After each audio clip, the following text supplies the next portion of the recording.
कौन से देवता हैं जो दीपावली के पर्व पर आकर दीपावली की महाउत्सव को मनाते हैं? जैसे कुबेरेश्वर धाम की पवित्र भूमि पर कई सालों से लोग दीपावली की रात्रि को आते हैं, दीप जलाते हैं। कोई 11 बजे आ रहा, कोई 12 बजे आ रहा, अपने घर की पूजन करी, जब समय मिल गया बाबा के आकर 11 दीप प्रज्वलित कर दे। 11 दीप जलाने का महत्व कहां से आया? कुबेरेश्वर बाबा की पवित्र धरा पर शास्त्र वर्णन करता है, बड़े आनंद के साथ हम लोग कथाओं के माध्यम से श्रवण करते हैं कि जब माता लक्ष्मी और कुबेर दोनों को जब वैभव की जरूरत पड़ी, धन की जरूरत पड़ी, संपदा की जरूरत पड़ी, तो भगवान शंकर की उन्होंने हजारों वर्ष तक आराधना करी, हजारों वर्ष तक तप साधना। और भगवान शंकर की आराधना करते हैं, आराधना करते करते करते करते कुबेर को बहुत समय बीत जाता है, माता लक्ष्मी को बहुत समय बीत जाता है, पर शिव प्रसन्न नहीं होते, भगवान शंकर प्रसन्न नहीं होते। तब भगवान शंकर की आराधना करते करते माता लक्ष्मी ने स्वयं माता ब्रह्माणी से पूछा कि ये शिव प्रकट क्यों नहीं होते, हमें वर क्यों नहीं देते? कुबेर ने पूछा ब्रह्माणी से, हमने इतनी आराधना करी है, शंकर आखिर वर क्यों नहीं देते? तब माता ब्रह्माणी ने कहा कि तुमने केवल शंकर की आराधना करी है, पर गौरी शंकर की आराधना नहीं करी है। गौरी पार्वती की अगर आराधना शिव के साथ करी जाए तो निश्चित है शंकर प्रकट होते हैं, शिव सामने आते हैं। नारायण और माता लक्ष्मी, लक्ष्मी को आमंत्रित करते हो नारायण रह जाते हैं, नारायण को आमंत्रित करते हो लक्ष्मी रह जाती है, ब्रह्मा को आमंत्रित करते हो ब्रह्माणी रह जाती है, ब्रह्माणी को आमंत्रित करते हो ब्रह्मा रह जाते हैं, इंद्र को आमंत्रित करते हो तो इंद्राणी रह जाती है, इंद्राणी को आमंत्रित करते हो तो इंद्र रह जाते हैं। पर शिव महापुराण की कथा कहती है केवल एक शंकर ऐसे हैं जो माता पार्वती के साथ कदम से कदम मिलाकर आगे बढ़ते अपने भक्त के दरवाजे पर पहुंच जाते हैं। गौरी शंकर की आराधना। तो लक्ष्मी जी बोली मैं इतने समय से शंकर को जल चढ़ा रही हूं, मैं इतने समय से शिव पर जल चढ़ा रही हूं, शंकर प्रसन्न नहीं होते? भगवान माता ब्रह्माणी ने कहा शंकर को जल चढ़ाकर अगर हाथ की इन मुद्राओं को, हाथ की अंजलि को, हाथ को अगर थोड़ा सा भी आप जलाधारी पर स्पर्श कर देते हो तो वो जल पार्वती और शिव दोनों को समर्पित होकर पार्वती जी उसको स्वीकार कर लेती है कि इसने मुझे भी जल चढ़ाया है। केवल स्पर्श मात्र, जैसे ये शिवलिंग है, जैसे ये शिवलिंग है, ये जलाधारी है, इस जलाधारी का जो गोल भाग है, चौकोर भाग है जलाधारी का, उसका मात्र जल चढ़ाने के बाद स्पर्श मात्र कर लेने पर भी पार्वती और शिव की आराधना का पूरा फल हमें प्राप्त हो जाता है। प्रदोष काल में एक बड़ी सुंदर बात आती है। प्रदोष काल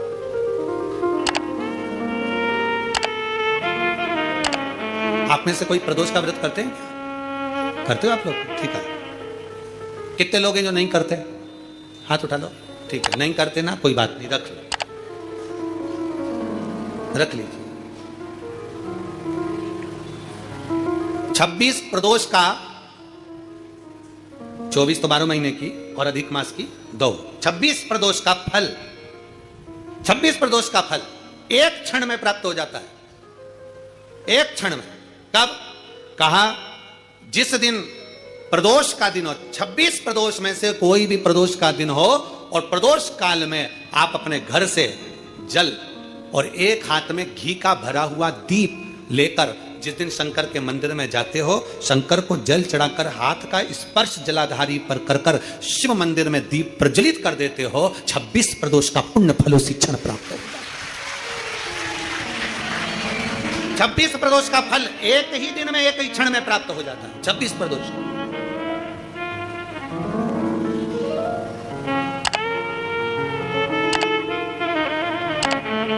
अब कई माताएं कहेंगी गुरुजी हम तो इतने साल से प्रदोष कर रहे हैं और तुमने इन सबको एक ही में निपटा दिया, एक ही बार में पूर्ण करा दिया है। हम इतने साल से कर रहे हैं, वो क्या? देखो तुम सब व्रत कर रहे हो ना, तो ये आजकल की जो नवयुवक पीढ़ी है ये हो सकता है व्रत कर पाए ना कर पाए। आजकल की जो नवयुवक पीढ़ी है, बहुएं हैं, बेटियां हैं, नौकरी में, सर्विस में लगी रहती हैं, दिन भर उनको मानसिक टेंशन भी बना रहता है, घर परिवार सब देखना, करना, ये करना, वो करना, तो हो सकता है इनका प्रदोष व्रत नहीं हो पाए। तो पर ये भूल से भी प्रदोष के दिन, किसी भी प्रदोष में अगर शंकर के मंदिर में घर से जाते समय जल और एक घी से भरा हुआ माटी का दीपक बाती लगा हुआ लेकर चलेगा और शिव को जल चढ़ाकर पार्वती के स्पर्श कर कर दीप प्रज्वलन कर दें, बाबा को विनय कर दे, पूरी 26 प्रदोष का फल प्राप्त हो जाता है। उन्हें बैठो, उन्हें बैठो। नहीं है शिव तत्व की प्राप्ति, भगवान शंकर की प्राप्ति और शिव महापुराण का बड़ा सुंदर संवाद करा। विष्णु दास भगवान शंकर के मंदिर में झाड़ू लगाना, पोछा लगाना, भगवान शंकर के मंदिर में सेवा करना, नारायण के मंदिर में गए तो नारायण के मंदिर में सेवा करना। सनातन धर्म हमें सिखाता है हम देवताओं को ना तोड़ें, ये हमारा सनातन धर्म सिखाता है। हम देवताओं से दूर ना हो, ये हमारा सनातन धर्म सिखाता है। कई लोग कहते हैं हम कृष्ण वाले हम यहाँ नहीं जाएंगे, कोई कहता हम शंकर वाले हम राम के मंदिर नहीं जाएंगे, कोई कहता हम राम वाले हम नारायण के मंदिर। नहीं, ऐसा नहीं है। हमारा सनातन धर्म कहता है शिव की पंचायत में 5 देव हैं, इसलिए सनातन धर्म में सब देवताओं को प्रथम कहा गया है, सबको प्रणाम किया गया, सबको नमन किया। कभी भी किसी भी देवता को नीचे नहीं दिखाया गया कि राम बड़े, कि कृष्ण बड़े, कि शंकर बड़े, कि ये बड़े, कि वो बड़े। किसी पुराण में, विष्णु पुराण पढ़ोगे उसमें भगवान विष्णु को प्रथम कह दिया गया। वेद व्यास जी ने शिव महापुराण में शंकर को प्रथम कह दिया गया। राम कथा सुनोगे तो राम जी की प्रथमता कही गई, कृष्ण कथा सुनोगे तो कृष्ण की प्रथमता कही गई, देवी भागवत सुनोगे तो देवी की प्रथमता कही गई। प्रत्येक पुराण में देवता की प्रधानता कही गई। कई लोगों के मन में संशय हो जाता है कि जिसने पुराण लिखा उनको सब चीज सोच लेना थी, कम से कम एक को प्रथम कर देना था, बाकी कोई दूसरा तीसरा चौथा कर देना था। पर जिसने पुराण की रचना करी उसकी चित्तवृत्ति में कोई ऊपर कोई नीचे नहीं था, इसलिए उनको वेद व्यास जी कहते हैं उन्होंने सब देवताओं को सम कहा है, सब देवताओं को समता है, उनके अंदर भेद नहीं है।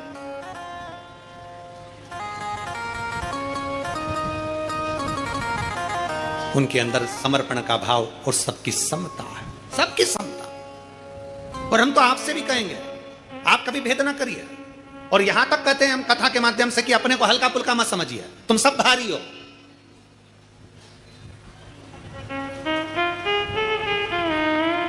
जो चीज हल्की होती है ना वो छूट जाती है, जो भारी होती है वो छूटती नहीं है। भारी से मतलब महंगी, सस्ती छूटती है, महंगी नहीं। 3 लाख की घड़ी हाथ में पहन लो,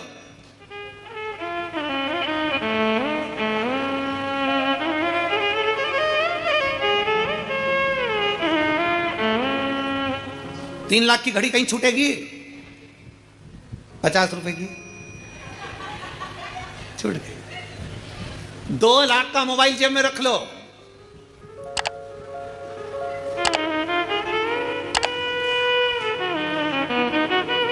और अगर वो रुद्राक्ष उत्सव में जब आते हो और घर के लोग कहते हैं मम्मी मोबाइल ले जा, और मम्मी कहती है कीपैड ला दे। कोई इतना बड़ा जो होता है, इतना छोटा सा है, छोटा सा, उसमें ना तो ये कुछ भी फालतू चीजें जो चलती है, व्हाट्सएप कुछ नहीं चले, बस इतना सा। हाँ, कहाँ पहुंच गई कुबेरेश्वर धाम, कब आएगी, बस वो इतना सा। और वो मान लो वो वाला लेके आती, बड़ा वाला 1.5-2 लाख का, कहीं छूटता नहीं। पर वो छोटा सा था, नहाने गई छूट गया तो कोई बात नहीं, महंगा नहीं छूटना चाहिए।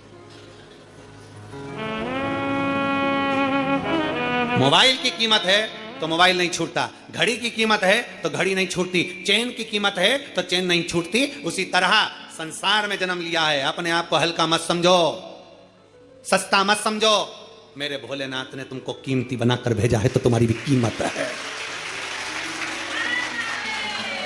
तुम्हारी भी कीमत है। अपने आप को हल्का मत समझो। कभी भी किसी से बात करना तो समझ के करना, हल्का फुल्का मत समझना। अपने आप को जब हम हल्का समझने लगते हैं, भैया हमारी बड़ी बहन के यहाँ खूब दौलत है, हमारे मामा जी के, हमारे काका जी के, हमारी बुआ जी के, हमारे फूफा जी के, हमारे उनके यहाँ खूब अच्छा, खूब भगवान का वैभव है, उनके यहाँ खूब धन है, उनके यहाँ खूब, उनके यहाँ तो खूब प्रेम से खाना खाते, खूब सारा माल डाला था, खूब हम उनको सेठ समझ रहे हैं, अपने आप को भिखारी समझ रहे हैं। बल्कि जिसके यहाँ जाओ, अगर घर में अचार रोटी भी खाओ तो सामने जाकर बताना मेरे भोले बाबा की कृपा से भूखा नहीं सोता, खूब भर कर देता।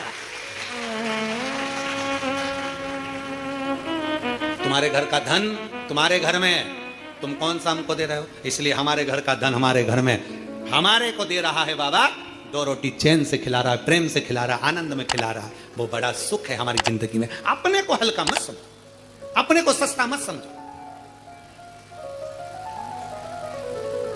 कई बेटियां कह देती हैं, कई माताएं अपनी घर में आकर अपनी बेटी के सामने कई माता कह देती है, तेरे भाई के लिए लड़की देख के आई, तेरे भाई के लिए लड़की देख के आई, इतनी सुंदर, इतनी सुंदर, इतनी सुंदर, तेरे भाई के लिए लड़की देखने गई थी, इतनी सुंदर। अब लड़की मन में सोच रही, उसकी ननन जिससे शादी होने वाली हो, अब लड़की मन में सोच रही, बताओ अभी से भाभी के गुणगान गा रही है तो ननन के मन में आ गया आंधे जगदम्बा, इतनी सुंदर ना, बहू का गुणगान गाओ।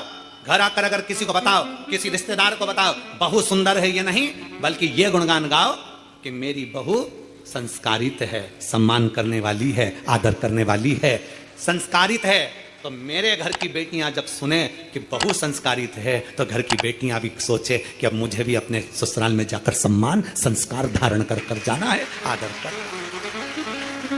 अब तुमने गुणगान गाया, इतनी सुंदर बहू उसकी है कमला, तेरी बहू क्या सुंदर क्या सुंदर क्या सुंदर। अब मालूम पड़े कमला की बहू थी तो सुंदर, पर सवेरे से लेकर शाम तक, अभी वो एक कैसी रील हमको वो दिखा रहे थे, आकाश दिखा रहा था, तो वो बता रहा था एक पार्लर में एक जीजी तैयार होने गई और तैयार होने के बाद बोली कितनी सुंदर लग रही, और मलते सी पूरा आंख काला काला हो गया, सुंदर।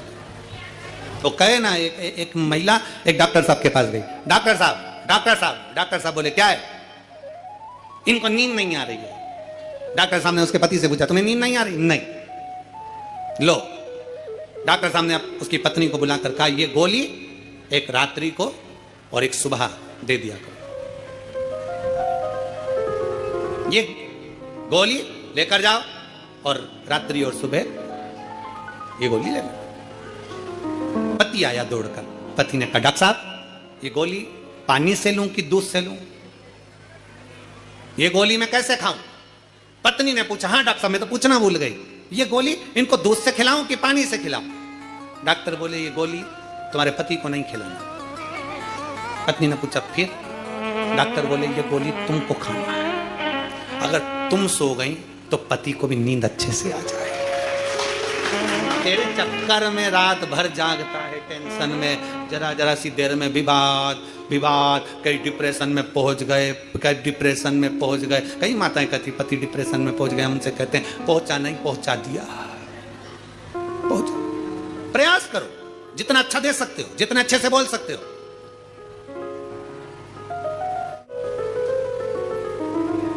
एक छोटी सी गोली पूरे शरीर का रोग मिटा देती है। एक छोटी सी गोली, गोली कितनी बड़ी होती है जो तुम लोग खाते हो, कभी कभी दवाई में गोली में खा लेते हो, पूरे शरीर में कष्ट है, दर्द है, अरे गुरुजी हाथ दुख रहा, पांव दुख रहा, घुटना दुख रहा, सिर दुख रहा, सारी गोली का एक गोली तुमने खा ली। कोई सी गोली होती है, एक गोली इतनी सी, कितनी बड़ी गोली होगी? इतनी बड़ी होती है क्या? नहीं, गोली कितनी सी? इतनी सी। एक छोटी सी गोली तुम्हारे पूरे शरीर का रोग मिटा देती है, तो एक छोटी सी मीठी बोली तुम्हारे दिल का भी रोग मिटा देती है। छोटी सी मीठी बोली, छोटी सी गोली जब शरीर का रोग मिटा देती है, तो छोटी सी मीठी बोली, केवल प्रेम की बोली बोलिए, हृदय का रोग, हृदय का दुख, हृदय की तकलीफें समाप्त हो। मीठा और जितना मीठा बोलोगे उतना सुख का अनुभव। वो एक कीर्तन में कहते हैं ना,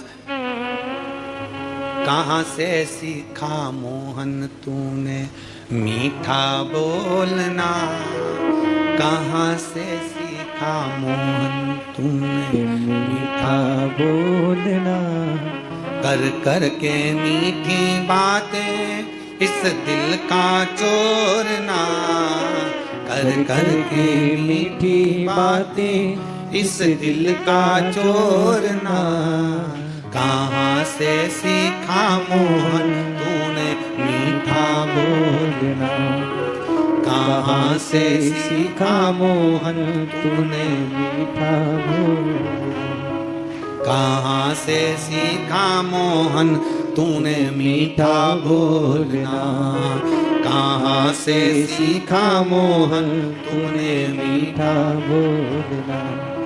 बागा है तेरा लाख का पटुका अमोलना, बागा है तेरा लाख का पटुका अमोलना, कहाँ से सीखा मोहन तूने मीठा बोलना, कहाँ से सीखा मोहन तूने मीठा बोलना।